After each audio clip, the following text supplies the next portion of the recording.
ইব্রাহিম নবী দোয়া করছে, আল্লাহ তুমি আমাকে একটা সালেহ নেককার ছেলে দাও আল্লাহ। আল্লাহ রাব্বুল আলামিন ইব্রাহিম নবীকে তখন আল্লাহ রাব্বুল আলামিন খবর দিয়ে দিলেন, খুশখবরি দিয়ে দিলেন, ফাবাশশারনাহু বিগুলামিন হালিম। হে ইব্রাহিম, তুমি আমার কাছে নেককার ছেলে চাইলে, তুমি আমার কাছে সালেহ ছেলে চাইলে, তুমি আমার কাছে দিনদার ছেলে চাইলে। ইব্রাহিম, আমি আল্লাহ রাব্বুল আলামিন তোমাকে আমি সন্তান দিলাম। কেমন সন্তান দিলাম? তোমার ছেলেটা তো নেককার হবে, তোমার ছেলেটা তো দিনদার হবে, তোমার ছেলেটা দিনদার হবে, তোমার ছেলেটা নেককার হবে। তার সাথে সাথে আল্লাহ বলেন, হালিম, তোমার ছেলেকে আমি হুঁশিয়ার করে আমি দুনিয়াতে তোমাকে খুশখবরি দিলাম। তোমার ছেলেটা চালাক খুব হবে, হুঁশিয়ার হবে। আর আমারকে ছেলে পেলে যদি খালি একটা কালি কহে দেয়, গোরে গোরে মুখরাতে কালা কালা চশমা, যে খামারকে ছেলে আব্দুল্লাহর নিয়ে মাথা কত টেক্কাবে, কত গান কইতে পারছে। এই দেখেন, এইটা আমরা টেক্কা মনে করছি, হুঁশিয়ার মনে করছি না। আল্লাহ বলছেন, ইব্রাহিম ৮০-৮৫ বছর বয়সে আমার কাছে আওলাদ চাহালি, আমি আল্লাহ কবুল করব। যা, তোর ছেলেটা নেককার হবে এবং হুঁশিয়ার হবে। খায়ের যা হোক, লম্বা ঘটনা ছোট করে আমি বলছি কাইটে। দুনিয়াতে সন্তান হয়ে গেল। দুনিয়াতে যখন সন্তান হয়ে গেল, তার নাম রাখা হলো ইসমাইল। সে একজন নবী দুনিয়াতে গুজরেছেন, ইসমাইল আলাইহিস সালাম। ওর মায়ের নাম হলো কি? বিবি হাজেরা। ইব্রাহিম নবীর দুজন স্ত্রী ছিলেন। বড় স্ত্রীর নাম সারা আলাইহিস সালাম, আর ছোট স্ত্রীর নাম কি? হাজেরা আলাইহিস সালাম। তো বিবি হাজেরার পেট থেকে সন্তান হলো কে? ইসমাইল নবী। এবার আল্লাহ তাআলা তাকে আদেশ করলেন, ইব্রাহিম, তোমার বিবিকে এবং তোমার বাচ্চাটাকে তুমি বাড়িতে রাখিও না। কোথায় রাখবে? এমন জায়গাতে তুমি রেখেছো যেখানে কোনো গাছপালা নাই, গা গ্রাম নাই, পানি নাই, লোকজন মানুষ টানো কিছু নেই, এরকম তুমি জায়গাতে রেখেছো। সেই জায়গাটা কি? কাবা শরীফ। কাবা শরীফ তখন মাটিতে একবারে বরাবর হয়েছিল, ভেঙে চুরে বোঝা যাচ্ছিল না যে জায়গাতে কাবা শরীফ ছিল, ঘর ছিল, একবারে মাটিতে ভেঙে বরাবর হয়েছিল। আল্লাহর আদেশে এক কলসি পানি আর অল্প কিছু খাজুর, ইব্রাহিম নবী একটা উটে চাপলেন, আর হাজেরা এবং ইসমাইল মা বেটা এক উটে চাপলেন, আর দিয়ে হাঁটতে লাগলেন। এখন কয়েকদিন থেকে রোদ পড়ছে না, পড়ে না? জোরে বলেন। অন্য দিন থেকে আজকের দিনটা খুব ভালো গেল নাকি? এই যে হাঁটতে লাগলেন, আর আরবের দেশ তো জানছেন কত আরো গরম রোদ, মনে হয় পা থেকে পুড়ে ছাই হয়ে গেল। এবারে তারা হাঁটতে লাগলেন। মা হাজেরা কিন্তু জানেন না যে আমাদেরকে কোথায় নিয়ে যাবেন। হাঁটতে হাঁটতে হাঁটতে ওই জায়গা যেখানে আল্লাহর আদেশ এসেছে যে মা বেটাকে তোমরা রেখেছো, ওখানে রেখে দিলেন। রেখে দেওয়ার পর দুটা উটকে নিয়ে ইব্রাহিম নবী হাঁটতে শুরু করলেন। মা হাজেরা বলছেন যে মনে হয় উট চড়াইতে গেল নাকি, চলে আসবেন। হাঁটতে হাঁটতে দেখছেন যে সাফা মারওয়া পাহাড় পার হয়ে চলে গেছে। তখন বলছেন যে না। মা হাজেরা বুঝে নিলেন যে কি ব্যাপার, হাঁটতে হাঁটতে চলে গেছে এখান থেকে। তখন পিছন থেকে বলছেন, ও আল্লাহর দোস্ত ইব্রাহিম, কোথায় আছেন আপনি? আল্লাহ বলেছিলেন যে পিছন দিকে তুমি মুখ করে ঘুরতে পাবে না। দেখে নিয়ে একবার, আপনি দিল্লি, পাটনা, পাঞ্জাব যাচ্ছেন, গাড়িতে চড়ছেন, আপনি বলছেন কি ভালো হয়ে থাক রে বেটা, মা ভালো হয়ে থাক, আব্বা ভালো হয়ে থাকো, চলে গেলেন। এবার একটা ঘুরে ঘুরে দেখছি আমরা যে আর চেহারাটা দেখতে পাবো কি পাবো না, শেষ বেলাতে দেখে নিই। আল্লাহ বলছেন যে পিছনে তুমি ঘুরেও দেখতে পাবে না, হাঁটো। এবারে হাঁটতে হাঁটতে যখন অনেক দূর চলে গেলেন, আবার বলছেন মা হাজেরা, ও আল্লাহর দোস্ত ইব্রাহিম, কোথায় আছেন আপনি আমাদেরকে ছেড়ে? আল্লাহর কি হুকুম এটা যে আপনি আমাদের মা বেটাকে এই জায়গাতে ছেড়ে চলে যাবেন? যখন এই কথাটা বললেন, তার হযরত ইব্রাহিম আলাইহিস সালাম এরকম ভাবে মুড়িটা হিলিয়ে দিলেন, না তো হ্যাঁ এটা হলো আল্লাহর হুকুম, আল্লাহর আদেশ। সুবহানাল্লাহ। এই জামানার যদি মায়েলোক হতো কি বলতেন জানেন? মিন সে মরা লিসি লাগা খায়বার পিন্দেবার রগ নে ছেড়ে চলে গেল, কত রকম গাইল দিত। কিন্তু রে সুবহানাল্লাহ, যখনই হযরত ইব্রাহিম আলাইহিস সালাম এবার যখন মাথাটা হিলিয়ে দিলেন, হ্যাঁ বিবি রে, আল্লাহ রাব্বুল আলামিনের আদেশ হয়েছে তোমাদের মা বেটাকে আমি এই জায়গাতে রেখে যাব। তখন বিবি হাজেরাকে বলছেন, স্বামী গো, আর আপনাকে রোকবো না গো স্বামী, আপনি চলে যান। এখানে মানুষ নাই তো কি হলো, এখানে গ্রাম নাই তো কি হলো, এখানে পানি নাই তো কি হলো, এখানে লোকজন নাই তো কি হলো। মা বেটা আমরা দুইজন আছি, আমাদের সাথে আছেন কে? আল্লাহ। আল্লাহ রাব্বুল আমিন আমাদেরকে হালাক বরবাদ করবেন না, আল্লাহ রাব্বুল আমিন আমাদেরকে হেফাজত করবেন, আল্লাহ আমাদেরকে বাঘ থেকে বাঁচাবেন, আল্লাহ আমাদেরকে সাপ থেকে বাঁচাবেন, আল্লাহ আমাদেরকে দুশমন থেকে বাঁচাবেন, আল্লাহ রাব্বুল আমিনের খাওয়ার ব্যবস্থা করে দিবেন, আল্লাহ রাব্বুল আমিন পানির ব্যবস্থা করে দিবেন, আল্লাহ ঘরের ব্যবস্থা করে দিবেন, আল্লাহ রাব্বুল আমিন সব কিছুর ব্যবস্থা আমাদেরকে করে দিবেন। চলে যান, চলে যান স্বামী গো, চলে যান, আর আপনাকে আমি রোকবো না। নারে তাকবীর, সুবহানাল্লাহ। এইবারে মাঝখানে মেলায় কথা আছে, কেমন ভাবে জামজামের কুয়া বের হইলো, কেমন করে কি হলো, যদি সময় পেতে আবার কোনোদিন বলবো, ওদিকে আমি যাব না, কথা লম্বা হবে। এবারে আস্তে আস্তে আস্তে যখন ইসমাইল আলাইহিস সালাম 5 বছর 6 বছর 7 বছর বয়স যখন হয়ে গেছে, সুবহানাল্লাহ, দেখেন আজ আমরা জানোয়ারের কুরবানি করছি, আজকে মানুষের কুরবানির কথা আপনাদের সামনে বলছি। ওরে সুবহানাল্লাহ, দুনিয়াতে কোন এমন বাপ আছে যে নিজের বেটাকে কুরবানি করতে পারবে? দুনিয়াতে কোন এমন মা আছে যে বলবে যা আল্লাহর রাহে তুই কুরবানি হয়ে যা, আল্লাহ রাব্বুল আমিনের আদেশ তুই মানতে যা? দুনিয়াতে কোন এমন বেটা আছে আব্বা তুমি আমার গলাতে ছুরি দিয়ে দাও, আমি আল্লাহর রাহে কুরবানি হয়ে যাব? সুবহানাল্লাহ। আজ একটা পড়িতে যাই, তুই খালি মুলবি মাস্টার মেরে দেয়, দাওলে কাটতে চলে যাব, শালার বেটা মুলবি তুই খেয়ে মানুষ করছিস যে মারবি। এই দেখেন, বলি না জি ভাই, হ্যাঁ সুবহানাল্লাহ।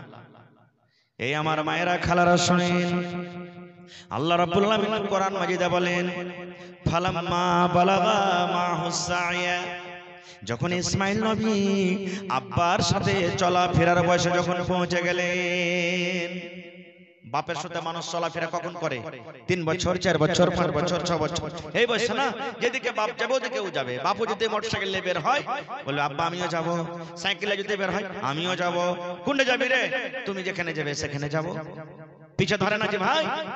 আল্লাহ রাব্বুল আলামিন বলেন, যখন ইব্রাহিম নবীর সাথে চলাফেরার বয়সে যখন তার সন্তান পৌঁছে গেলেন, মানে ইসমাইল নবী, আল্লাহ রাব্বুল আলামিন স্বপ্ন দেখাচ্ছেন, ইব্রাহিম তোমার কলেজার টুকরাকে তুমি তার গলাতে ছুরি দিয়ে তাকে তুমি কুরবানি করে দাও, জবাই করে দাও।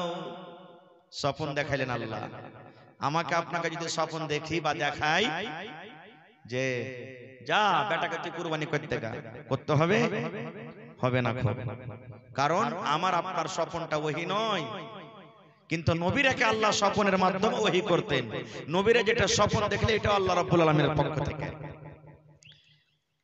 এবারে হযরত ইব্রাহিম আলাইহিস সালাম যখন স্বপ্ন দেখে নিলেন, আল্লাহ রাব্বুল আমিন আমাকে বেটা কুরবানি করতে বলছেন। ওরে সুবহানাল্লাহ, কেন বেটার কুরবানি করতে বললেন?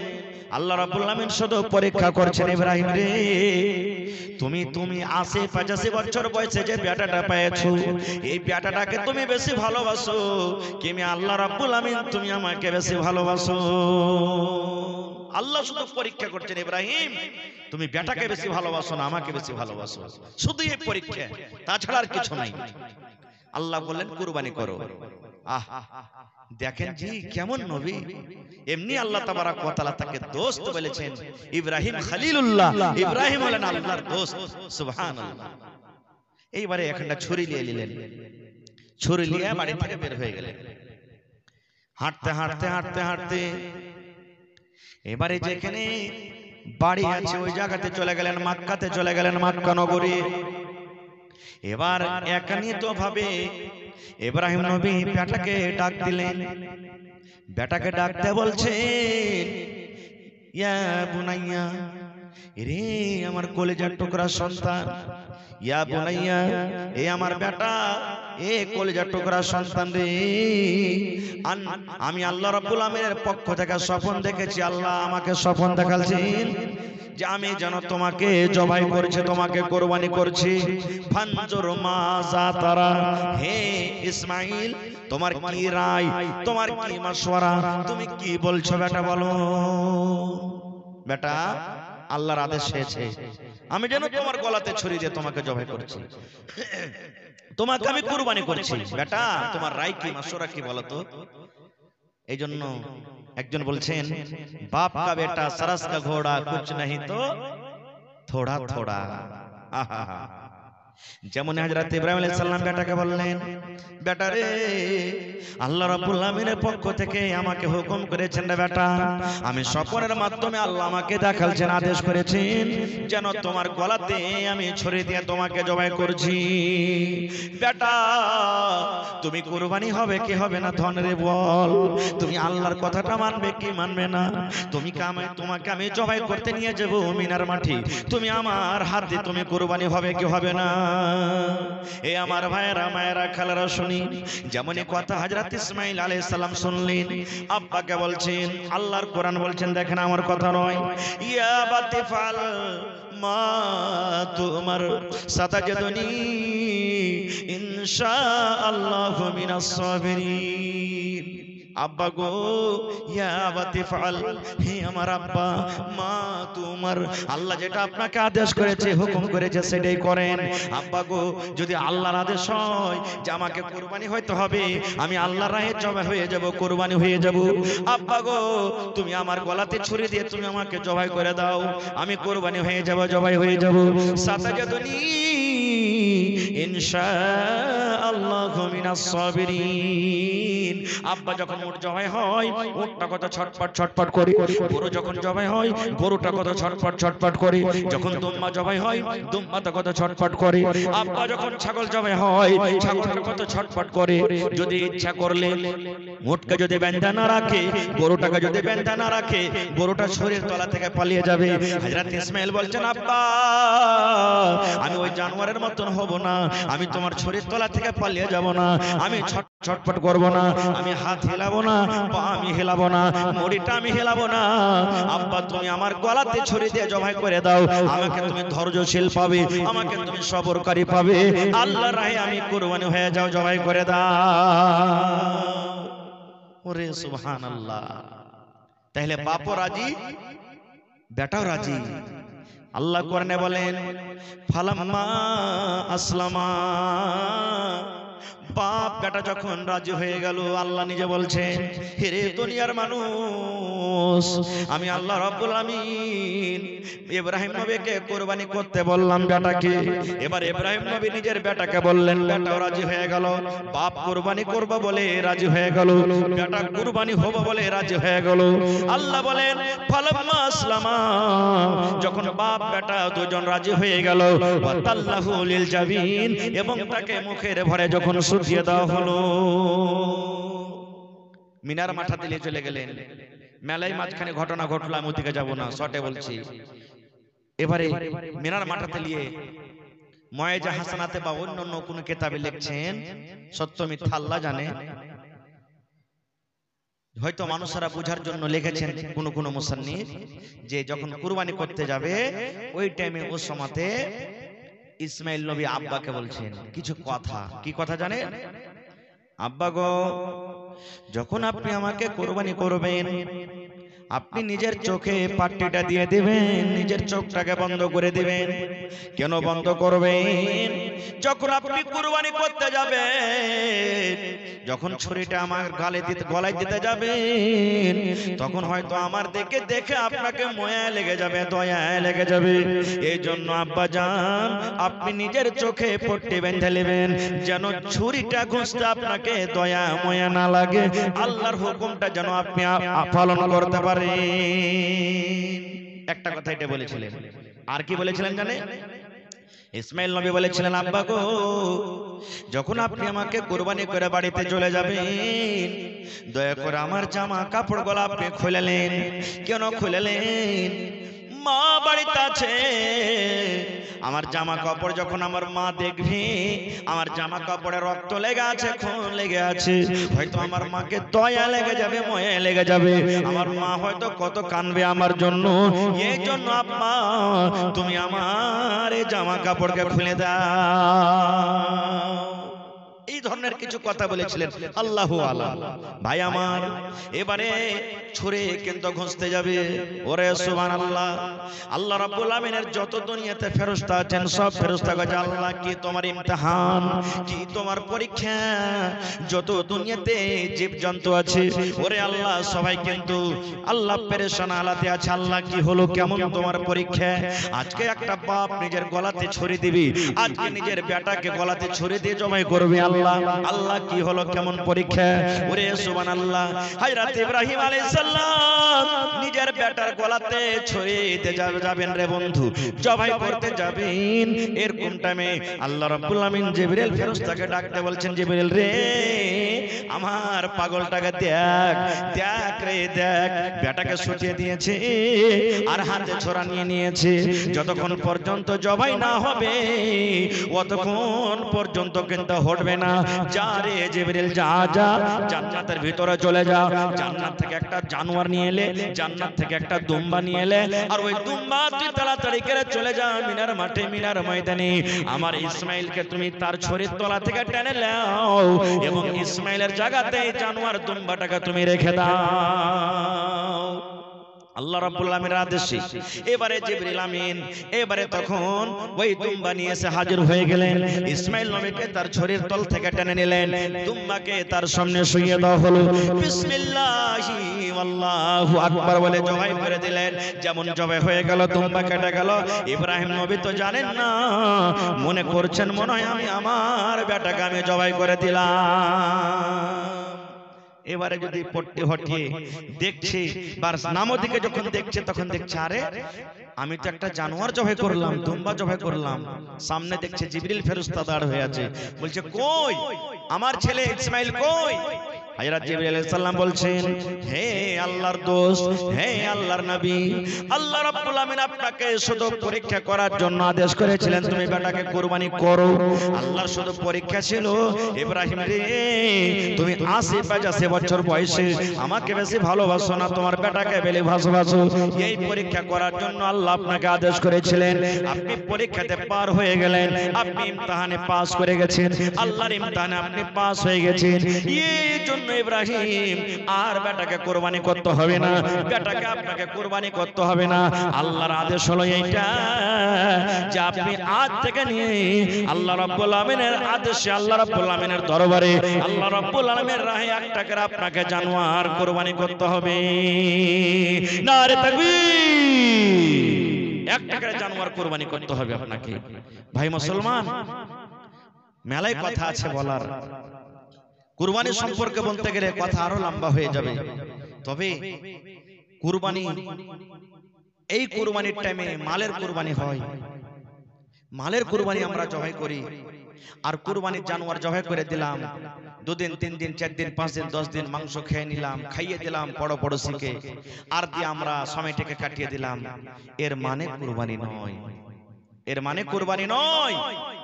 কুরবানিতে মেলায় কথা কিছু লুকিয়ে আছে।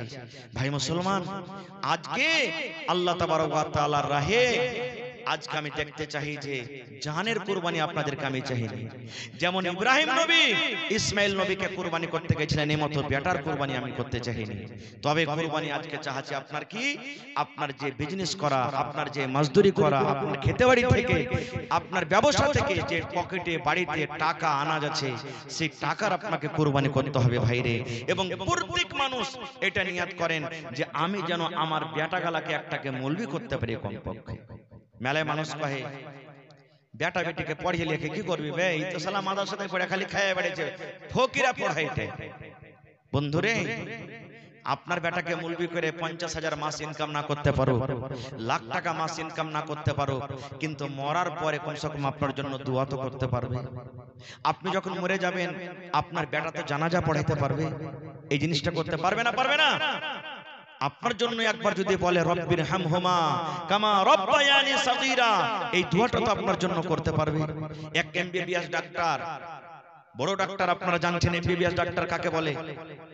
বাপ জমি জায়গা বিক্রি করে ছেলেকে পড়ালছে। বাপের খবর হলো যে বাপ মারা গেছে, 80 বছরকার বয়স, ডাক্তার বাবু এমবিবিএস ডাক্তার আইসা হাজির হয়েছে, জামাত লাইন লেগে গেছে, জানাজার নামাজ হবে। আল্লাহ রাসূল বলেছেন যে যদি গ্রামের ইমাম আছে ভালো কথা, গ্রামে ইমাম আছে ভালো কথা, এবার যার বাড়িতে মাইয়া থেয়েছে ও যদি বলে যে আমার বাপের জানাজা আমি পড়াবো, আমার মায়ের জানাজা আমি পড়াবো, আমার ভাইয়ের জানাজা আমি পড়াবো, আমার কাকার জানাজা আমি পড়াবো, এটা ইখতিয়ার আছে। রাসূল বলেছেন যদি পড়াইতে চাহে তো পড়িতে পারে। ইমাম সাহেবকে বলে দিতে হবে যে ইমাম সাহেব আজকে আমি আমার বাপের জানাজা আমি পড়াবো, ইমাম সাহেব আজকে আমি মায়ের জানাজা আমি পড়াবো, ইমাম সাহেব আজকে আমি অমুকের জানাজাটা আমি পড়াবো, ইমাম সাহেবকে বলতে হবে।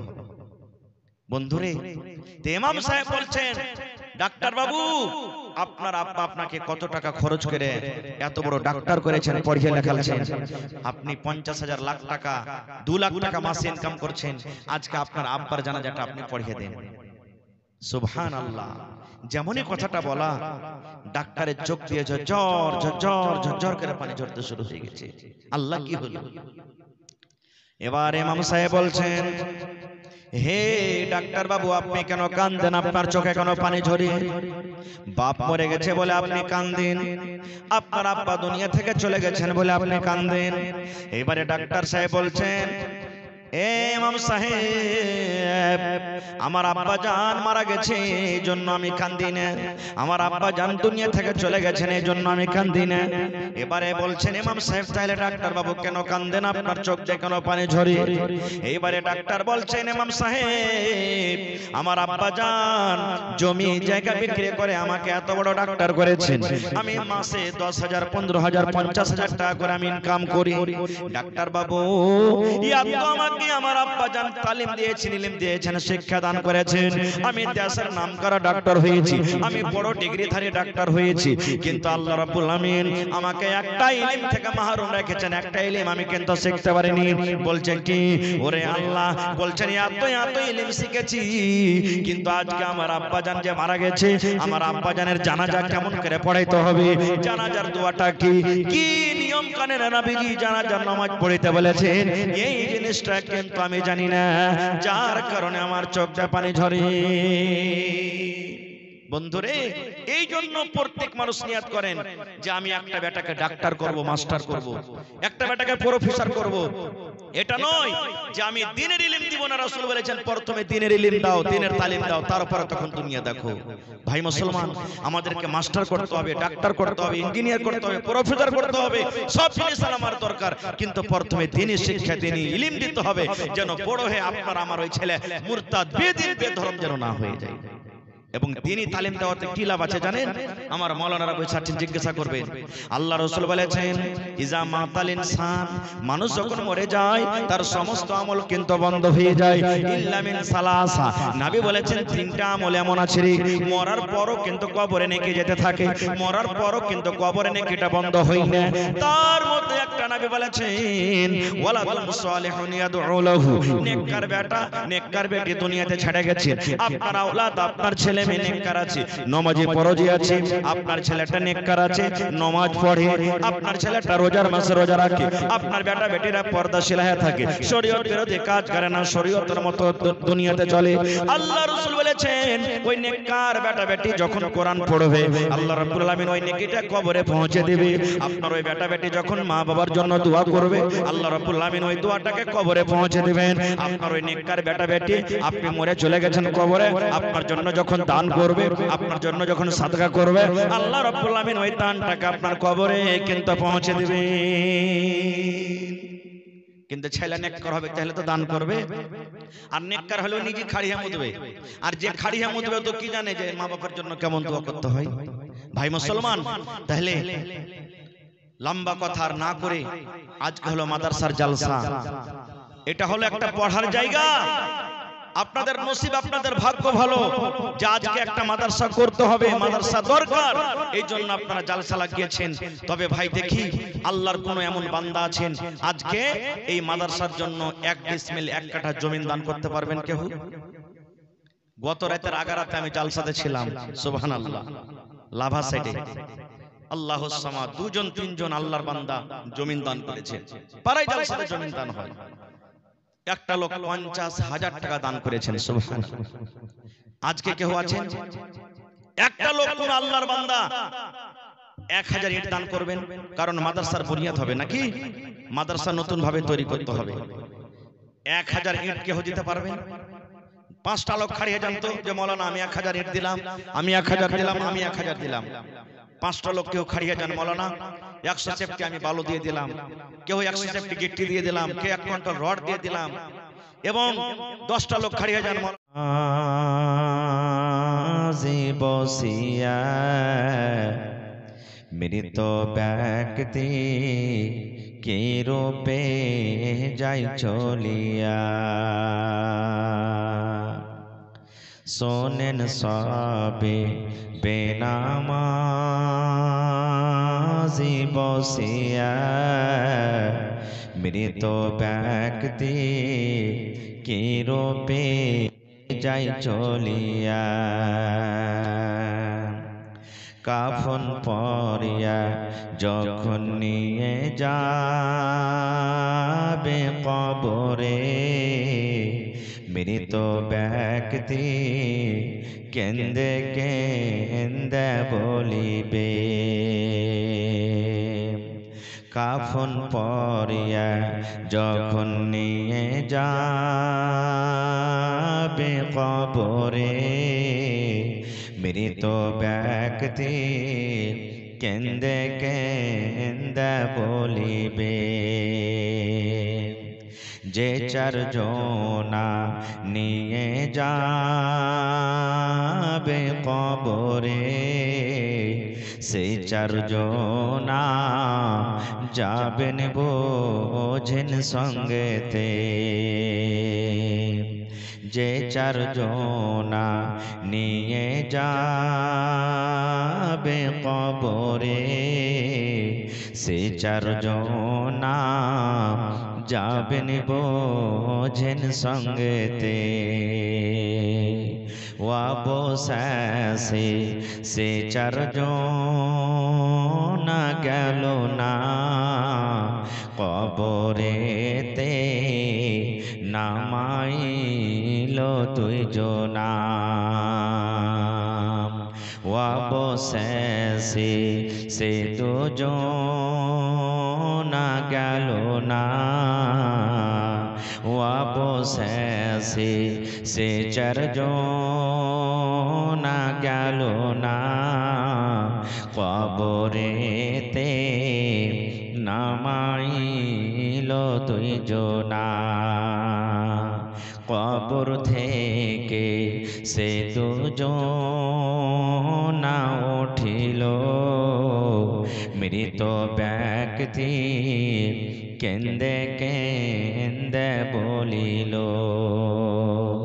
কোথায় আছো পরাণের আম্মি জান গো বসিয়া, দুধের দাবি দেন গো আমায় ছাড়িয়া,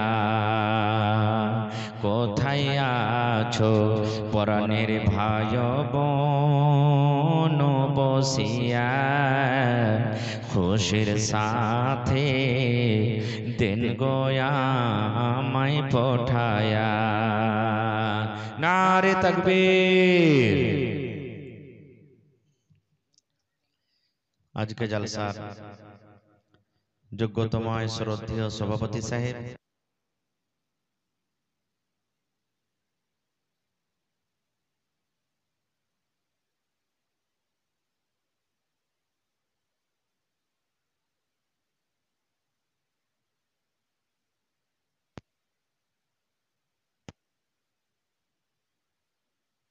এই মহান আল্লাহ তাবারাক ওয়া তাআলা আজকে আমাদেরকে এত কাজ কাম থাকা সত্ত্বেও আরাম নরম গরমের বিছানাকে ত্যাগ করে এই জালসার প্যান্ডালে বসে কিছু বলার ও শোনার তৌফিক দিয়েছেন, তাই আমরা সে আল্লাহ তাবারাক ওয়া তাআলার প্রশংসা করি, অন্তর থেকে মুহাব্বতের সাথে সকলেই পড়েন আলহামদুলিল্লাহ।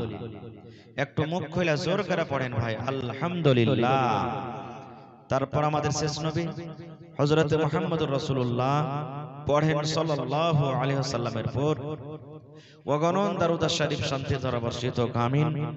আল্লাহুম্মা সাল্লি আলাইহি আল্লাহুম্মা বারিক। ভাই মুসলমান, আমি জানি আমার এই রামপুর গ্রাম আলহামদুলিল্লাহ খুব ভালো, কারণ যখন আমি চিলমারি মাদ্রাসাতে পড়াছিলাম, আমার মাদ্রাসা থেকে যত টেম্পো এসেছে, কালেকশন এসেছিল, বা এই গ্রামের নাম শুনি, যে কোনো গাড়ি যদি গ্রামে ঢুকে যায় 10,000, 15,000, 20,000 যে কালেকশন করে গ্রাম থেকে নিয়ে যাবে না, এরকম কোনোদিন হয়নি। সবাই দান করেছেন আলহামদুলিল্লাহ। গ্রাম দেখেন, মনে হয় চিনতে পারা যায় না এখন গ্রাম যে কোন টাকার বাড়ি। আল্লাহ এত সুখ দিয়েছেন, দোয়া করছি আল্লাহ আরো তারাক্কি দেখ, আরো সুখ হোক। তবে ভাই আজকে মাদ্রাসার জালসা, আর এটা হলো আপনাদের নিজস্ব মাদ্রাসা। আল্লাহ রাসূল সাল্লাল্লাহু আলাইহি সাল্লাম মাদ্রাসাকে এত ভালোবাসতেন, আর মাদ্রাসার এত দরকার। যারা হাজী সাহেব বা মক্কা গেছেন, মদিনা গেছেন, দেখেছেন মদিনাতে যেটা মসজিদ, মসজিদে নববী, মসজিদ যখন তৈরি করা হলো, তো ছেলে মেয়েরাকে, অর্থাৎ পড়ার এত দরকার, ইলমের এত দরকার, নবীজি বুঝলেন যে আল্লাহ রাসূল সাল্লাল্লাহু আলাইহি সাল্লাম মসজিদের বারান্দাতে, মসজিদে নববীর বারান্দাতে মাদ্রাসা কায়েম করে দিলেন। এখন আপনাদের মসজিদে পড়া হয়েছে না হয় না? হয়েছে, মাশাআল্লাহ। আর ওই পড়ার জন্যই মাদ্রাসা করা হবে, যার কারণে আজকে জালসা, নাকি? খুব খুশির কথা, কারণ মসজিদ পরে মাদ্রাসা আগে। এটা মনে করিয়েন না যে মাদ্রাসা মসজিদ বানাইতে হবে না, মসজিদও দরকার, মাদ্রাসাও দরকার, তবে মসজিদ পরে মাদ্রাসা আগে। এই জন্য এদিকে আছেন মাওলানা, এই জন্য যে মাদ্রাসা যদি না থাকে তো মসজিদে কেমন করে নামাজ পড়বে জি ভাই? শিখতে পারবে কিছু? পারবে? পারবে না। এই জন্য মাদ্রাসা দরকার, মাদ্রাসাতে পড়াইতে হবে। ইলম হলো ফরজ, ইলম শিখতে হবে। রাসূল বলেছেন তালাবুল ইলমি ফারিজাতুন আলা কুল্লি মুসলিম, প্রত্যেক মুসলমান, যে বেটা ছেলে হোক কিংবা বেটি ছেলে হোক, ইলম শেখাটা কি ফরজ। এই জন্য যত যুবক নওজওয়ান আছেন আগে বাড়েন আপনারা। আমি খাস করে এই গ্রামের যারা বয়স্ক হয়ে গেছেন তারা বেচারা খাটতে পারে না, তাদেরকে অত চাপ দিব না। কিন্তু যারা নওজওয়ান, যার বয়স 15 বছর 20 বছর পার হয়ে গেছে বা হয়ে আছে, ওই সমস্ত নওজওয়ানকে বলবো, নওজওয়ান ভাই, দুনিয়াতে কিছু করেন আর চাহে না করেন, পড়ার জায়গাকে মজবুত করেন। চাহে মাদ্রাসা হোক, কনভেন্ট হোক, টিউশনের জায়গা হোক, বানাত হোক, বানিন হোক, যে কোনো জায়গা হোক, পড়ার জায়গাকে মজবুত করেন। কারণ পড়িতে গেলে আগে বাড়বেন, না পড়িতে গেলে আগে বাড়তে পারবেন না জীবনে। পড়তে গেলে এটা জরুরি নয়, দরকার নাই যে আমি পড়ালেখা করে কি করে খাবো রে, চাকরি তো পাবো না বা পাই না। দেখেন, পড়ালেখা করে চাকরি করতে হবে এটা দরকার নয়, কিন্তু ইলম শিখতে হবে। ইলম শিখতে হবে, ইলম জরুরি, দরকার, ফরজ জিনিস। একটা আপনি বিজনেস করে খাবেন, ইলমের দরকার আছে। আপনি একটা খেতে বাড়ি করবেন, ইলমের দরকার আছে। আপনি একটা মেকানিক হবেন, ইলমের দরকার আছে। প্রত্যেক জায়গাতে ইলমের দরকার আছে। বিনা ইলমে আপনি এক কদম হাঁটতে পারবেন না। আর একটা জিনিস জানেন, আপনারা বলেন যেমন যেমন দিন গেছে তেমন তেমন জামানা সময় বদলেছে না বদলে না? এক জামানা এমন ছিল যে আপনি মাঠে কাম করতে আছেন, আপনার যা নামে জমি রেজিস্ট্রি হয়ে গেছে। হয়েছে না হয়নি ভাই? এখন হয়েছে? এখন হবে? হবে না। আপনি বাড়িতে 5টা 7টা ভাইয়ের কার্ড নিয়ে এসেছেন, ডিলারের কাছে চলে গেছেন, সব ভাইয়ের কার্ড নিয়ে আনাজ ছুটি চলে এসেছে। হয়েছে না হয়নি? এখন হয়েছে? আপনি নিজের কার্ড খান্ডা দিয়ে পাঠিয়ে দেন, যদি আপনার আংটি না দেওয়া হয় তো আপনি নিজেরই দানা পাবেন না। অপার গালাতে দেখবে তো ভাইরে, জামানা এমন আসছে এখন, আপনি বেটাকে স্কুলে কলেজে মাদ্রাসাতে যে পড়িতে দেবেন সরকারি জায়গাতে, মা বাবার সার্টিফিকেট খুঁজবে সরকার কিছুদিন পরে, একবারে খুব জলদি কানুন লাগবে। দেখেন, বলবে যে মা বাবার সার্টিফিকেট নেই আর এডমিশন হবে না। একবারে 5 বছর হোক, 10 বছর হোক, 15 বছর হোক, কানুন লাগবে। এই জন্য প্রত্যেক ভাইকে বলছি যে নিজের জীবনটা যে করে গেল চলে গেল, কিন্তু ছেলে পিলার ভবিষ্যৎ আপনারা সোচেন, ছেলে পিলাকে পড়ান। ভাইরে, আমি প্রত্যেক নওজওয়ানকে আমি বক্তব্য রাখার ওয়াজ করার আগে বলে যাই, আল্লাহ যাকে ক্ষমতা দিয়েছেন কম করে 1000 করে টাকা মানুষ এখানে জমা করবেন। যারা গরিব খাচ্ছেন খাইছেন কিচ্ছু নাই, কমসে কম 500 টাকা আপনি একদিনকার মজুরি দিয়ে দিবেন। কারণ আপনার যদি 500 টাকা, 1000 টাকা, 5000, 10,000 এ যদি একটা কোন তালেবে ইলমে কোন আপনার বেটি পড়ে যদি কামিয়াব হয়ে যায়, ইনশাআল্লাহ যে মাওলানা ওয়াজ করছিলেন কবরের পুঁজি হাতিয়ার, আপনার আখিরাত দুনিয়া একবারে কামিয়াব হয়ে যাবে ইনশাআল্লাহ তাআলা। ভাই আমার, তো আজকে আমি আপনাদের সামনে কোরআন মাজিদের সূরাতুল হজ থেকে আমি এখানে আয়াত তেলাওয়াত করেছি। জি ভোরে গল্প করব আপনার সাথে ইনশাআল্লাহ। জি জি জি ঠিক মাশাআল্লাহ। দেখেন আমার বহিনেরা দিদিরাও দান পাঠাতে শুরু করে দিয়েছে। মাওলানা সাহেব লেখা রাখেন, আমি পরে ইনশাআল্লাহ আপনারটা বলছি, তারপরে তখন ইনশাআল্লাহ আপনাকে দান দেব। ভাইরে আজকে খুব কষ্ট করে আপনাকে এখানে এসেছি, ডেট দিয়েছি, লাগাতার প্রোগ্রাম, কিন্তু কি করব আমি মাওলানা নাঈমউদ্দিনের কথা না ফেলতে পারি। আপনাদের সাথে একটা মহব্বত ভালোবাসা আছে বলে এসেছি আমি, তাই আবার ডাকছি সকলকে, আপনারা যেটা কুরসি খালি আছে ভর্তি করে দিন। ভাই আমার, এটা ইংরেজিতে কোন মাস চলছে বলতে পারবেন আপনারা সামনে থেকে কেউ? ইংরেজিতে কোন মাস? মে মাস। মাশাআল্লাহ। আর কত তারিখ? 12 তারিখ। সাল কত? 2025। আর বাংলাতে জানি না। আচ্ছা আর একটু আগে চলে, আরবি মাসের কত তারিখ এটা আজকে? জানি না। একটা ছেলেকে দেখতে গেছে, 2-3টা লোক একদিন দেখে চলে গেছে, আর একদিন নতুন নতুন 2-4টা মানুষ এসে দেখবে লেগে, তো বলছে যে আরে বাবা তোমার নাম কি? তোমার মধ্যে যে জিজ্ঞাসা করছে প্রথম দিনও কিন্তু এসেছিল, কই যে তোমার মনে থাকে না তো তুমি লেখা দিতে পারো না যে আমার নাম কি?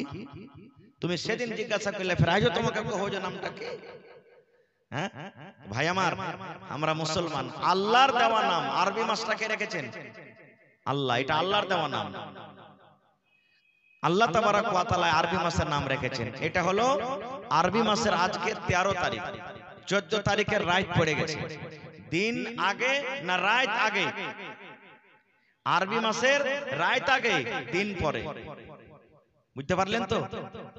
যদি কোনো বাচ্চা ধরেন মাগরিবের আজানের পর হয়ে গেল, আজকে মাগরিবের আজান হলো, বাচ্চা হয়ে গেল, আকিকা 7 দিনকে দিন লাগবে। তো ধরেন আজ সোমবার গেল নাকি, মঙ্গলবারের রাত চালু হয়ে গেল, মঙ্গলবার থেকে দিন গুনতে হবে, সোমবার থেকে হবে না। এটা মনে করিলেন ভালো করে। মেলায় জনা ফোন করে, হাজি মাওলানা সোমবারের দিন যায় রাইতে হয়েছে বাচ্চাটা, তো কোন দিন থেকে দিন ধরবো জি মাওলানা? তো মঙ্গলবার থেকে ধরতে হবে। যদি কহে মাওলানা মাগরিবের আজানের টাইম হয়ে গেছে, আজানও শুরু হয়েছে, ছেলেটা হয়েছে, তাও মঙ্গলবার থেকে হবে। আজান কখন হয়? চিকাল জোয়ার আগে না পরে? জোরে বলে। হ্যাঁ, তো যেমনি আজান হয়ে গেল তেমনি এই রাত চালু হয়ে গেল, পরের দিনকার রাত। ভাই আমার, তা আল্লাহ যদি বাঁচিয়ে রাখে আমাদেরকে, ইনশাআল্লাহ তাআলা সামনে মাসের আরবি জিলহিজ্জা মাসের 10 তারিখ আমরা কুরবানি করব এবং ঈদুল আজহার নামাজ পড়ব ইনশাআল্লাহ তাআলা। এই কুরবানি সম্পর্কে কিছু কথা আপনাদেরকে বলবো। ভাই আমার, তাহলে কুরবানি করার 4টা দিন আছে। কয়টা দিন? ভালো করে শুনবেন, দামি কথা দিয়ে যাবো যে আপনারা ইনশাআল্লাহ। কুরবানি 4 দিন পর্যন্ত করতে পারবেন। কয় দিন? কথা বলেন, কয় দিন? 4 দিন। চাঁদের 10 তারিখ, চাঁদের 11 তারিখ, চাঁদের 12 তারিখ, চাঁদের 13 তারিখ। কয় দিন হলো? চাঁদের 10 তারিখে যদি কুরবানি করতে না পারেন তো চাঁদের 11 তারিখে করবেন। 11 তারিখে যদি করতে না পারলেন চাঁদের 12 তারিখে করবেন। চাঁদের 12 তারিখে না হলো চাঁদের 13 তারিখ পর্যন্ত আপনি কুরবানি করতে পারবেন। 4 দিন। এবার রাসূল বলেছেন গোটা বছরে 5 দিন রোজা করা হারাম। কেউ যদি 5টা দিন রোজা করে তো আর নেকি না হয় কি হবে? জোরে বলেন, কি হবে? গুনাহ হবে। রাসূলের হাদিস, আমার নয়। কি বলেছেন নবীজি? রে আমার উম্মতের দল, আল্লাহ রাব্বুল আলামিন গোটা বছরের মধ্যে 5টা দিন রোজা রাখা আল্লাহ রাব্বুল আলামিন হারাম করে দিয়েছেন। এই মায়েরাকে বলবো, খালারাকে বলবো, বোন রে, 5টা দিনে যদি রোজা রাখেন আপনার রোজা হবে না, হবে না, হবে না। ওপর থেকে আল্লাহ রাব্বুল আমিন আপনার খাতাতে কিন্তু গুনাহ লিখে দিবেন। বলবেন মাওলানা জি 5টা দিন কোন কোন দিন রোজা রাখা হারাম, কোন 5টা দিনে রোজা করলে গুনাহ হয়ে যাবে? 1 নম্বর নবী বলেছেন যেদিন রমজান মাস শেষ হয়ে যায়, রমজান মাস শেষ হওয়ার পর চাঁদের শাওয়াল মাসের 1 তারিখে আমরা ঈদের নামাজ পড়ি। নবী বলেছেন ঈদের দিন রোজা রাখা হারাম। একদিন হলো কি ঈদের দিন, যেদিন ঈদের নামাজ পড়ি। আর 4 দিন কখন?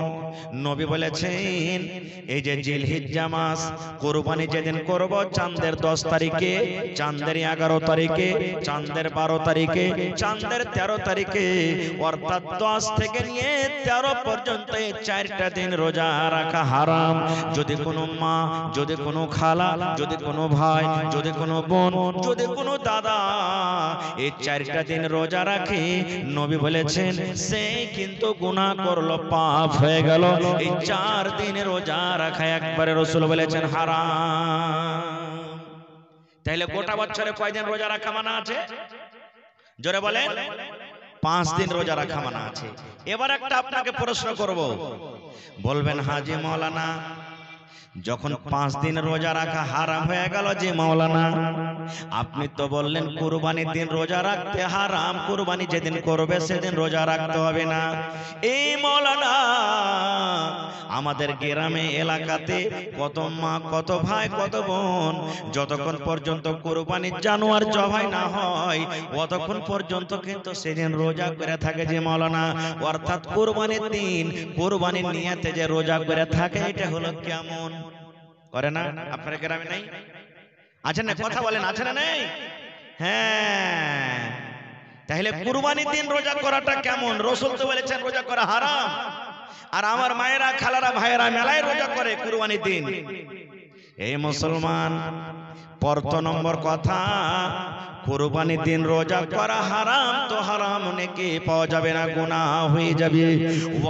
ওপর থেকে কোনদিন হাফ বেলা অর্ধেক দিন কিন্তু রোজা হয় না। এবং জানোয়ারের জন্য শরীয়তে কোনো রোজা নাই। যদি কোনো মা, যদি কোনো খালা, যদি কোনো বোন, যদি কোনো নানি যদি এই ঈদের দিন, যেই দিন আমরা নামাজ পড়ে কুরবানি করব, সেই দিন 1 ঘন্টার জন্য, 2 ঘন্টার জন্য, 5 ঘন্টার জন্য যদি রোজা করে, সেই রোজাটাকে নবী বলেছেন হারাম, হারাম। সেই দিন তোমার কিন্তু রোজা করা চলবে না, সেই দিন রোজা রাখা হারাম। তাহলে কি করতে হবে? হ্যাঁ আছে, আমার মাওলানারা বসে আছেন, জিজ্ঞাসা করবেন কি করতে হবে সেদিন।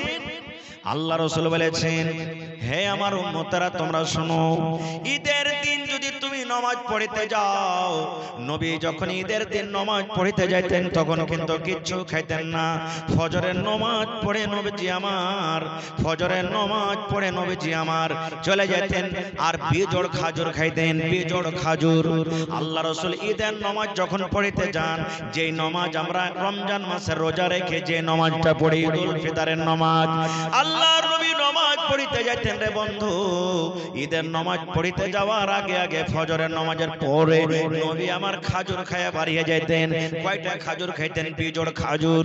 বিজোড় খাজুরের কথা আছে, একটা হাজুর খাজুর তো বিজোড় খাজুর, 3টা হলো বিজোড় খাজুর, 5টা হলো বিজোড় খাজুর, 7টা হলো বিজোড় খাজুর, 9টা হলো বিজোড় খাজুর।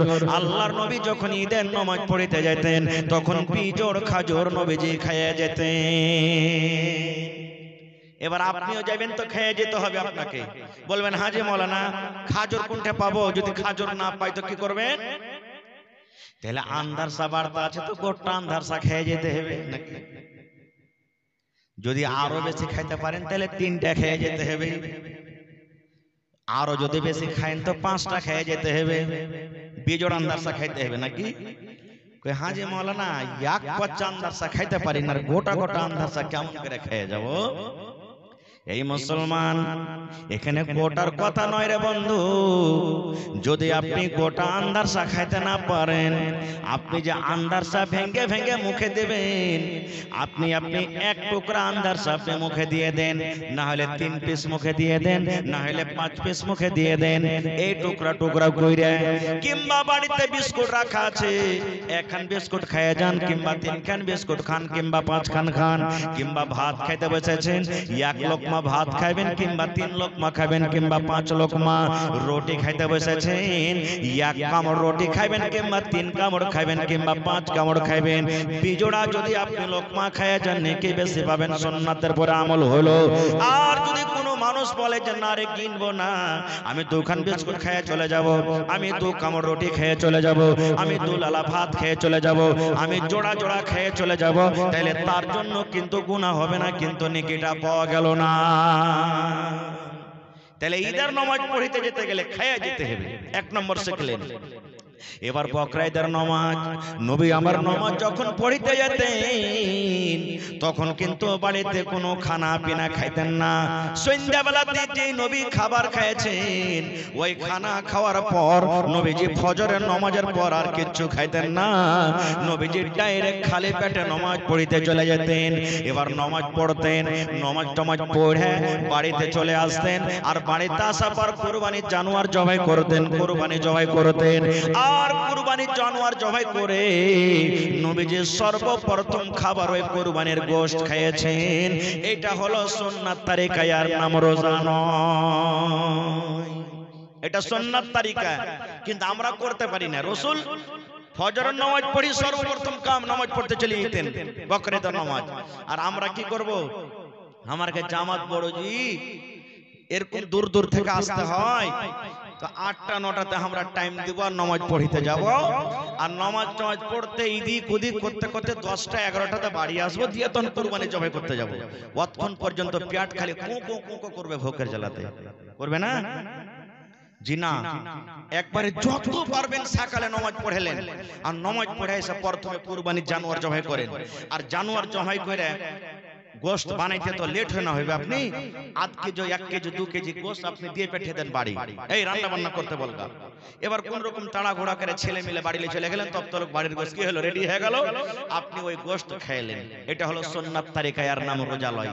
যদি এখনো আপনারা করেন কোনো মা খালা ভাই যে না আমি বকরা ঈদের দিন সন্ধ্যাবেলাতে যা খাবো খাবো, আর খাবো না কুরবানি করা পর্যন্ত, এবার কুরবানি কইরা আইছে তখন আপনি কুরবানির গোশত খাবেন। রাসূল বলেছেন এটা সুন্নাত তারিকা, এর নাম যদি কেউ বলে রোজা, তো গুনাহ হয়ে যাবে, পাপ হয়ে যাবে, এর নাম রোজা লয়। তাহলে কথাটা ক্লিয়ার হয়ে গেল নাকি?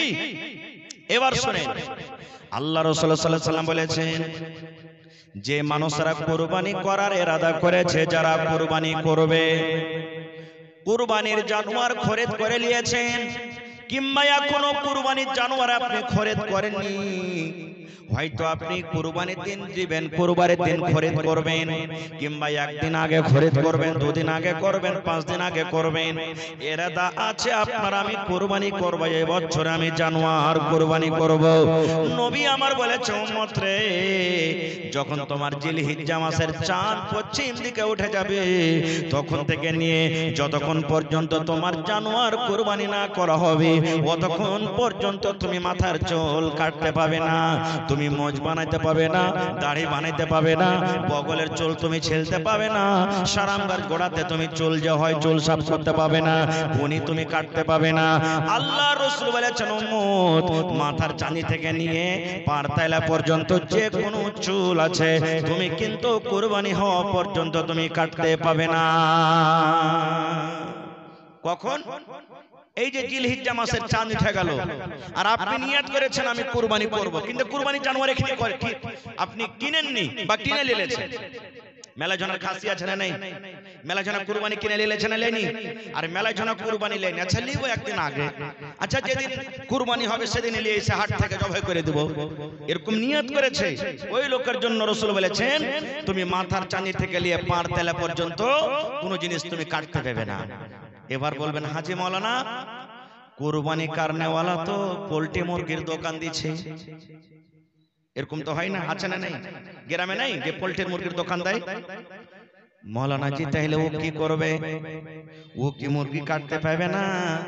কত তো ভাই এমন আছে মৌলানা জি গোশতের ব্যাপারে করে, অর্থাৎ খাসি জবাই করে বিক্রি করে, তাহলে কি করবে? এই মুসলমান, নবীর হাদিস আমি বললাম যে কুরবানি করবে শুধু আর নিজের শরীরের কিছু কাটবে না। ও যদি মুরগি জবাই করতে চায় তো মুরগি জবাই করতে পারে, ও যদি গরু জবাই করতে চায় তো গরু জবাই করতে পারে, ও যদি খাসি জবাই করতে চায় তো খাসি জবাই করতে পারে। কুটুম বাড়িতে চলে এসেছে, এবার মুরগি বাড়িতে আছে, মুরগি জবাই করার দরকার হয়েছে, মুরগি জবাই করতে পারে। বন্ধুরে, ও অন্য কোন জিনিস জবাই করবে এতে কোনো মানা নাই, কিন্তু শুধু শরীরের নিজের ও কিন্তু কিছু কাটতে পাবে না। এই সমস্ত জিনিস থেকে আমাদের কি করতে হবে? বাঁচতে হবে। আর একটু আগে চলেন, আমরা কুরবানি যখন জবাই করি, কুরবানি দিই, আমরা কি করি? আচ্ছা, এই খাসিটা এবেকার আমার মার লেগে দিন, আর বছর দিয়েছি বাপের লেগে, এবেকার দিব নানার জন্য, এবেকার দিব আমার জন্য। এই যে খাস করে আমরা দেখি দিনে, জোরে বলেন দেখি দিনে।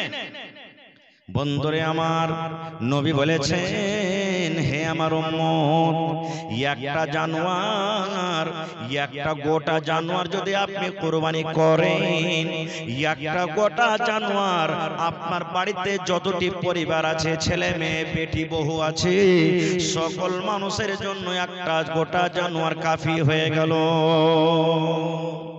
নিয়াতটা আপনি ভুল করে দিয়েছেন, যে বেকার মার জন্য দুনো, বেকার বাবার জন্য দুনো না, এরকম নিয়াত করতে হবে না। আপনাকে করতে হবে কি? আল্লাহ জি, আমি গোটা গরু দিয়ে দিলাম, আল্লাহ আমি গোটা ছাগল কুরবানি আমি করছি, এ রব্বুল আমিন তুমি আমার তরফ থেকে কবুল করো, আমার বিবির তরফ থেকে কবুল করো, আমার মায়ের তরফ থেকে কবুল করো, আমার আব্বার তরফ থেকে আল্লাহ কবুল করো, আমার বহুর তরফ থেকে কবুল করো, আমার বেটার তরফ থেকে আল্লাহ কবুল করো, আমার পোতার তরফ থেকে কবুল করো। এ রব্বুল আমিন, আমার বাড়িতে যত পরিবার আছে, মেয়ে ছেলে আছে, আল্লাহ সকল পরিবারের তরফ থেকে আল্লাহ জানোয়ারটাকে তুমি কুরবানি করলাম, কবুল করো। আপনি নিয়াত করবেন, সবাই নেকি পাবেন। আর একটা লোকের নিয়াত করবেন তো কয়টা লোক নেকি পেলে? তো কোনটা লাভ হলো? খালি নিয়াত আপনাকে করতে কি লাগা আছে? কিন্তু হ্যাঁ, উলামায়ে কেরাম, মুহাদ্দিসিনে কেরাম বলছেন, যদি আপনি ভাগাতে কুরবানি দেন। কিসে কুরবানি দেন? ভাগাতে। যেমন একটা গরুতে 7 জন দিচ্ছে, উটে 10 জন দিচ্ছে কি তাই না?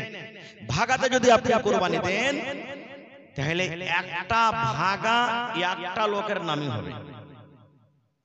কেন একটা জানে 7টা না লোক হয়ে গেল যে ভাই, একটা ভাগা একটা মানুষের নামই হবে যদি ভাগাতে দেন। ভাগাতে যদি আপনি কুরবানি দেন, আর একটা গোটা জানোয়ার সকল পরিবারের তরফ হয়ে গেল। এবার বলবেন যে হাজি মাওলানা, আমরা কি করছি? ভাগাতে একটু কম পড়ছে কিনা, খালি ভাগার দিকে দৌড়িয়ে দৌড়িয়ে চলে যাচ্ছে। আমি এটা ফতোয়া দিই না যে ভাগাতে কুরবানি হবে কি হবে না, এটা আমি বলি না, কিন্তু আমরা কি করছি? ভাগার দিকে দৌড়িয়ে দৌড়িয়ে যাচ্ছি। কুরবানির যখন টাইম আসছে, নাই যে মুলি সাহেব হাতে টাকা পয়সা নাই, কোন রকম এদিক ওদিক করে এই 2-2,500 টাকা জমা করেছে, এবার কুরবানির কিনতে যাব। ভাই রে, ওই লোকটারই যখন বেটির বিহা লাগবে, বেটার বিহা লাগবে, গালাকে ভোজ খাওয়ার লেগে একবার হন হয় না 25,000 টাকার গরু কিনে লিছে, জবাই করে খাওয়াইছে খায় না বলেন। আর যখন কুরবানির যখন টাইম আসবে, তখন কবে গোটা পারবো না, তখন ভাগার দিকে যাবে।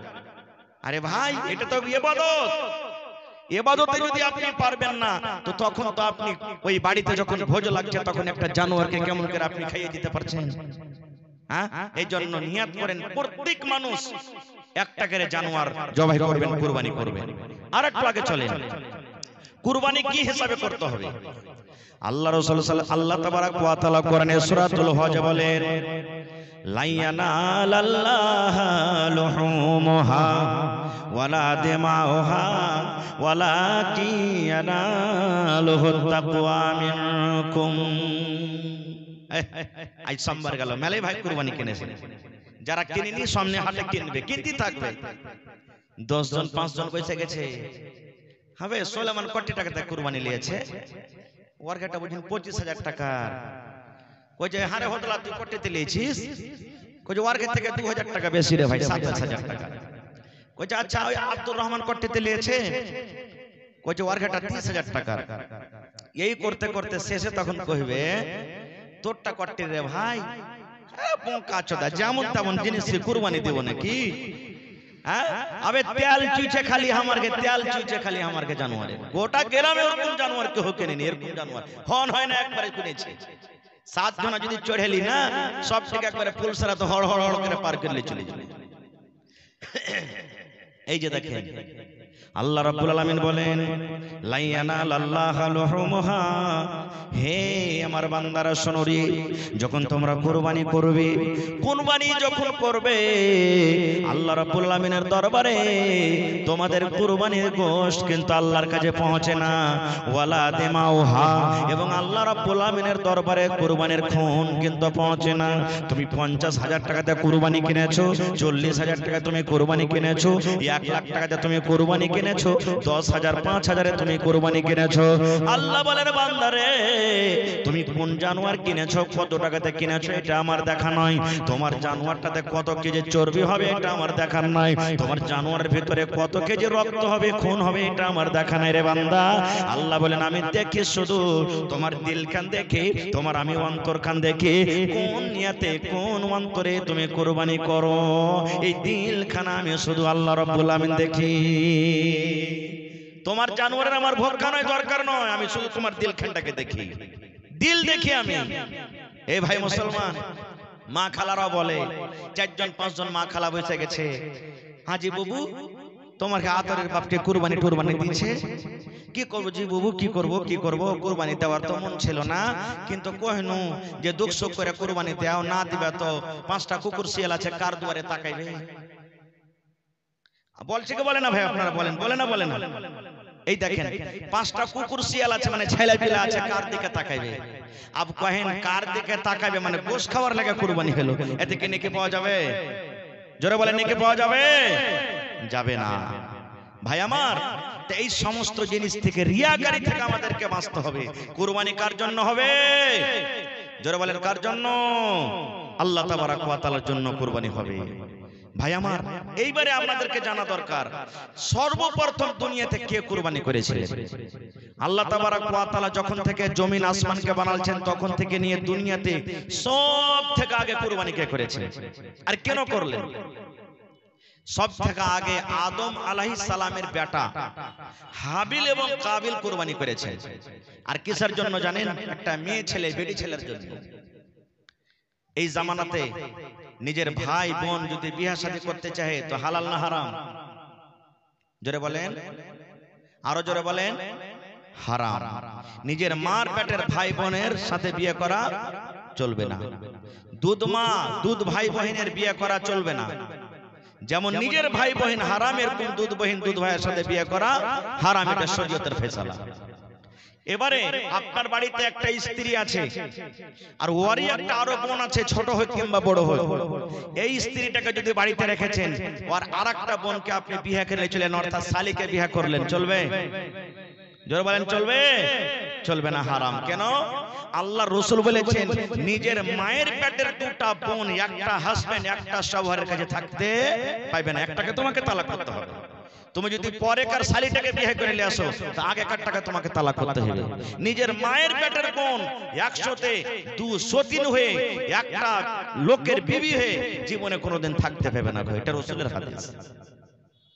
ভাই আমার, তো ওই জামানাতে আদম আলাইহিস সালাম এবং মা হাওয়া যখন আল্লাহ তাবারাক ওয়া তাআলা তাদেরকে দুনিয়াতে দিলেন, মেলায় লম্বা কাহিনী ঘটনা আছে, আমি ওদিকে যাব না।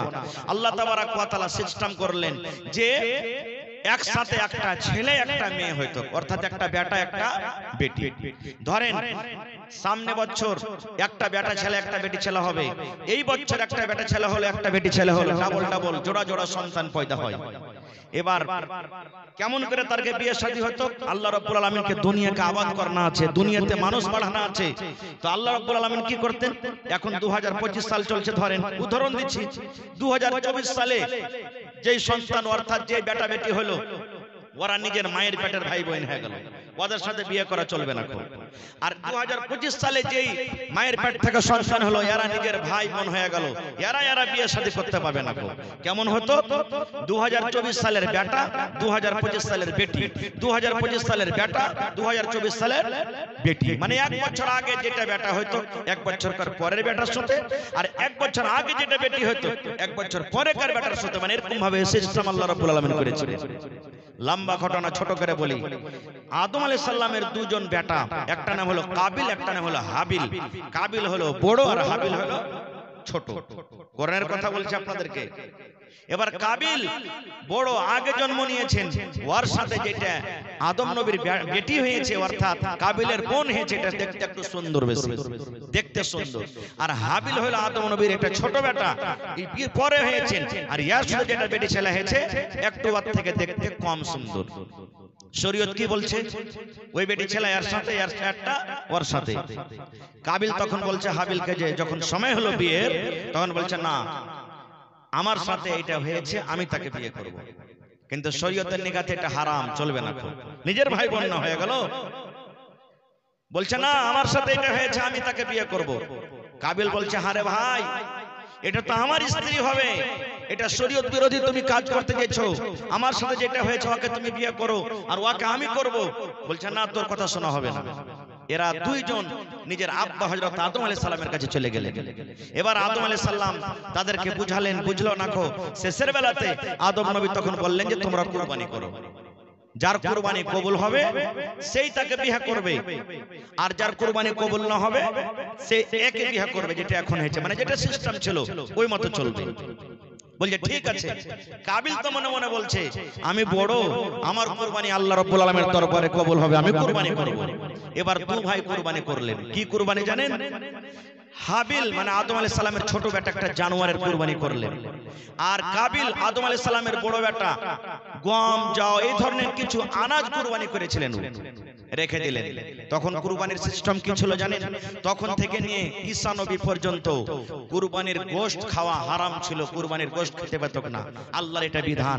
কুরবানির জানোয়ারকে জবাই করে ময়দানে গলিতে ফেলে দিলে, এবার যার হালাল টাকার কুরবানি, যার কুরবানি আল্লাহ রাব্বুল আলামিনের দরবারে কবুল হবে, আসমান থেকে আগুন আসতো আল্লাহর হুকুমে, আর আগুন এসে যার হালাল টাকার কুরবানি ওর কুরবানিকে কবুল করতে করতে জ্বলিয়ে দিত।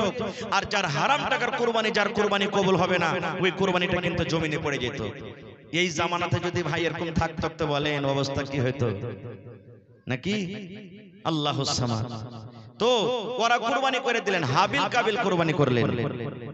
এ ভাই মুসলমান, এবার কাবিল কিছু আনাজ কুরবানি করলেন, হাবিল আদম নবীর ছোট বেটা একটা জানোয়ারের কুরবানি করে দিলেন।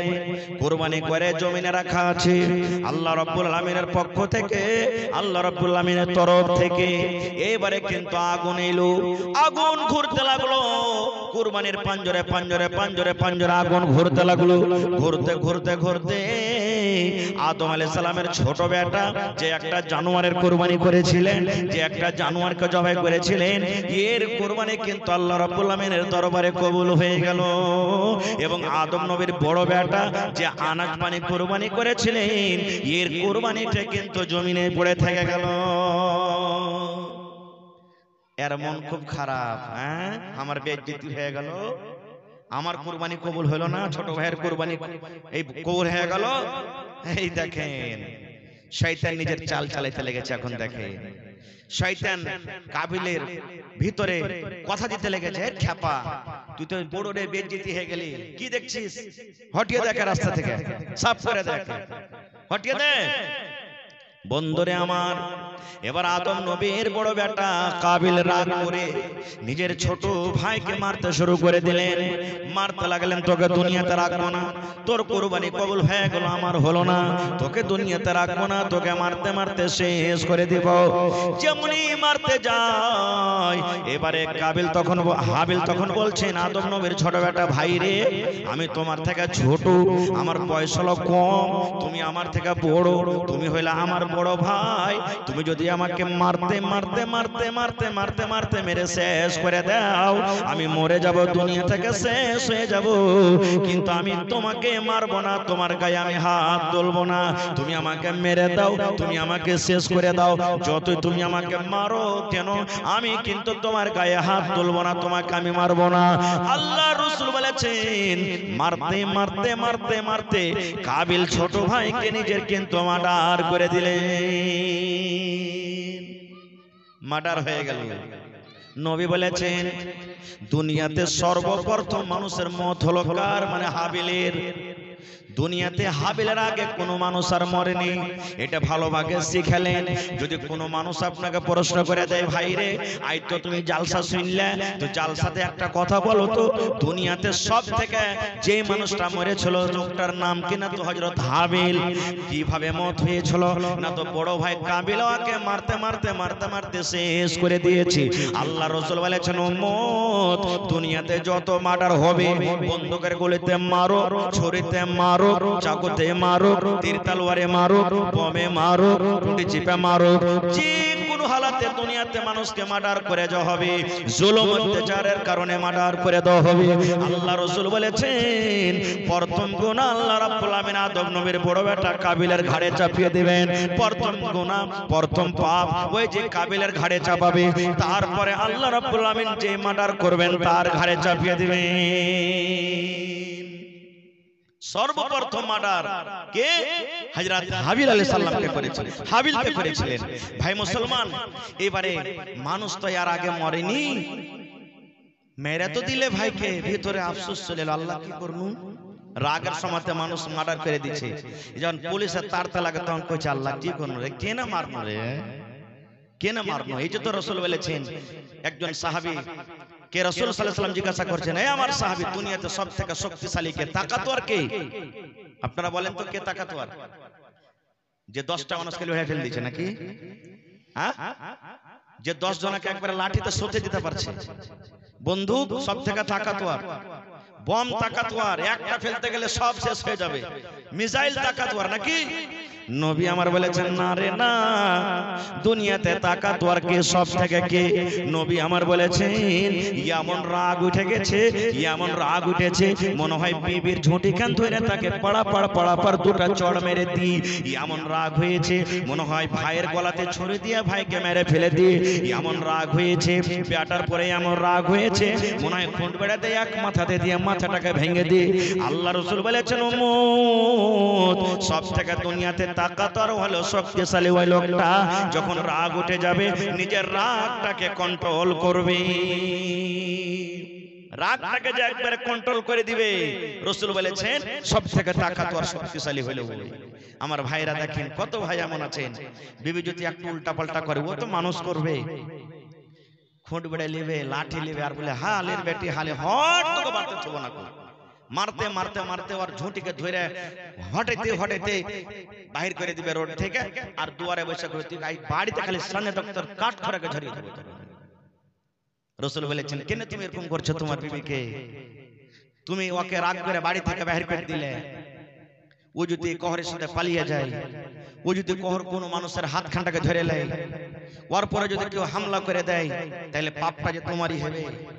দ্বিতীয় কথা রাসূল বলেছেন তুমি যখন মারবে তা আদবের মার মারো, বেয়াদবের কেন মার মারছো? ওর চেহারাতে মারিও না, গালখানে মারিও না। তুমি এখন রাগ করে মেরে দাগ ফেলে দিলে, আর 1 ঘন্টা 2 ঘন্টা পর তোমার রাগটা যখন ঠান্ডা হবে তখন তুমি যে পস্তাইবে, বেকার তোকে মারনো রে, দেখতে কত রাগ, গালখানে দাগ পড়ে গেছে, মুখখানে দাগ পড়ে গেছে। রাসূল বলছেন যে না, ওর চেহারাতে তুমি মারিও না। কিন্তু আমরা কি বুঝছি ভাই, মারতে যখন লাগছে ওরে আল্লাহ 4-5 বাড়ির মানুষ এসে জমা হচ্ছে, এত জোরে জোরে মারছে। আর কত মা খালায় এমন আছে লক্কলি লাগানি, একটু আর পুরুষ খালি যদি ডাঁটে কিনা তুই এমন করে চিল্লাবে যে কি হয়ে গেল, এরকম আছে কোন মা খালা না। ভাই আমার মার্ডার হয়ে গেল, আর মাটি দিবে কেন? কারণ মানুষ তো এর আগে মরেনি। আমরা তো জানছি যে মানুষ মরতে গেলে ওকে মাটি দিতে হবে, বেয়াদবি হলে মাফ করবেন। আজকে আমাদের সমাজে এমন হয়েছে গ্রামে যদি মাইয়া থেকে যাই তো মুখ দেখাতা কি করবো, হবে ওইটা যে ওয়ার মডেলের পঞ্চায়েত তো আমরা কেন কবর খুঁড়তে যাবো? ওয়ার মডেলের ফান্ড নেতা আছে তো ও যাবে কবর খুঁড়তে। এই দেখেন না, মডেল পঞ্চায়েত এটা আমরা না করেছি ভাই, আমরা না দুনিয়াতে এটা করেছি, আল্লাহ আল্লাহ রাসূল তো করে জানেনি। আমি আগে আপনার আমি মুসলমান মুসলমান মুসলমান ভাই। কত ভাই আছেন এখন পর্যন্ত ধোয়াইতে জানে না, মাইয়া ধোয়াইতে জানে না। কত ভাই আছে কবর খুঁড়তে জানে না যে কবরটা কিভাবে খুঁড়তে হয়, কারণ আগে আসে না, শিখে না। কাবিল কিন্তু দিশাহারা হয়ে গেল। আল্লাহ কি করব? লাশটাকে কোলে করে ঘাড়ে করে নিয়ে খালি টুহে বাড়ে পাগলের মতন। আল্লাহ কি করব? এই লাশটাকে কি করব? এ ভাই মুসলমান, আল্লাহ রাব্বুল আলামিন দুটা পাখিকে পাঠিয়ে দিলেন। কি পাঠাইলেন? দুটা পাখিকে পাঠিয়ে দিলেন। কাবিল ছোট ভাই হাবিলের লাশ নিয়ে বসে আছেন। এবার পাখি দুটা সামনে দিকে আছে, সামনে দিকে পাখি লড়াই করতে লাগলো। আদম নবীর বড় বেটা কিন্তু দেখছে পাখিতে লড়াই করছে।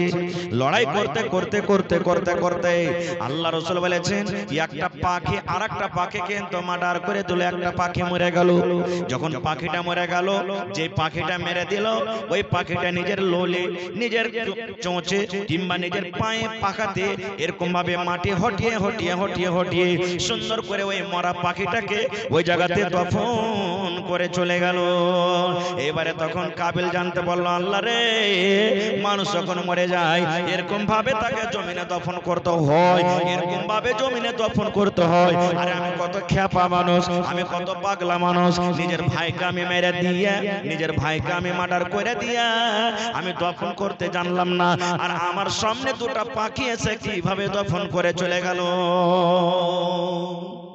ভাই মুসলমান দেখলেন? তাহলে সর্বপ্রথম কুরবানি করেছিলেন কে?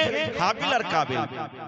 এই করতে করতে করতে করতে করতে সিলসিলা আস্তে আস্তে আস্তে, কারণ সময় খুব লম্বা হতে ইচ্ছে, শর্টে বলছি। এবার যখন ইব্রাহিম নবীর জামানা চলে এলো, ইব্রাহিম নবীর ৮০-৮৫ বছর বয়সে গেছে ভাই, একটা ছেলে পিলা হয়নি, একটা সন্তান হয়নি। আজ যদি আমাকে 10 বছর 5 বছর বিয়ে শাদী হয়ে যায়, ছেলে পিলা না হয়তো কোনঠে না যাব না, কত পীর বাবার কাছে যাব, কোন গাছের তলাতে যাব, কোন মন্দিরের কাছে যাব, কোনঠে যাব। হে আঁচল পাইতে পাইতে দোয়া করবো, আল্লাহ তুমি একটা ছেলে দাও। আল্লাহ, আল্লাহ ঠোঁট মোটা হয় তা চলবে, কান কাটা হয় তা চলবে, দাঁত ভাঙা হয় তা চলবে, কিন্তু আল্লাহ ছেলে দাও। হা হা হা, এটা বল দোয়া। যখনই আল্লাহর কাছে চাইবেন ভালো দোয়া চাইবেন, ভালো দোয়া করেন। আপনি খারাপ ছেলে চাইতে পারলেন, খারাপ দোয়া করলেন, ওই জায়গাতে যদি ভালো দোয়া করেন তো আল্লাহ আপনাকে ভালো ছেলে দিবে না। দেখেন ইব্রাহিম নবীর ৮০-৮৫ বছর বয়স, মাথার চুল পেকে গেছে, বুড়িয়ে গেছেন, বয়স হয়ে গেছে, স্ত্রী বুড়িয়ে হয়ে গেছে, বুড়ি হয়ে গেছে, সন্তান কিন্তু হয়নি। কিন্তু আল্লাহর জাত, আল্লাহর রহমত থেকে কোনোদিন নিরাশ হয়ে যায়নি। এত বয়সে দোয়া করছেন আল্লাহর কাছে। কি জানেন? রব্বে হাবলি মিনাস সালিহিন, আল্লাহ তুমি একটা নেককার বেটা দাও আল্লাহ আমাকে, আল্লাহ সালেহ বেটা দাও আল্লাহ, আল্লাহ নেককার বেটা বেটি দাও। আমরা তো দোয়া করছি আল্লাহ বেটা বেটি দাও, কিন্তু নেককার বেটা বেটি দাও এটা দোয়া করি না। না, দোয়া করতে হবে। আওলাদ যখন সন্তান পেটে থাকবে আপনাকে দোয়া করতে হবে, আল্লাহ আমার স্ত্রীর পেটে যেটা সন্তান হবে, আল্লাহ সন্তানটা তুমি নেককার করিও, আল্লাহ বেটা হোক বেটি হোক, আল্লাহ তুমি নেককার করিও, দিনদার করিও। আল্লাহ, আল্লাহ যত ইমানদার হয়, মুনাফিক না হয়, আল্লাহ চোর ডাকাত লুচ্চা লাফাঙ্গা না হয়, এরকম ভাবে আপনাকে দোয়া করতে হবে। যেদিন বিবির সাথে আপনি মিলামিশা করবেন সেদিন আপনাকে দোয়া পড়তে হবে, বিসমিল্লাহি আল্লাহুম্মা জান্নিবনা শাইতান ওয়া জান্নিবিশ শাইতানা মা রাযাকতানা। এই দোয়া পড়ে আপনাকে বিবির সাথে মিলামিশা করতে হবে। কিন্তু আমরা দুয়া ঠুয়া কি জানি, কয়টা লোক পড়েছি আমরা? খায়ের যাও,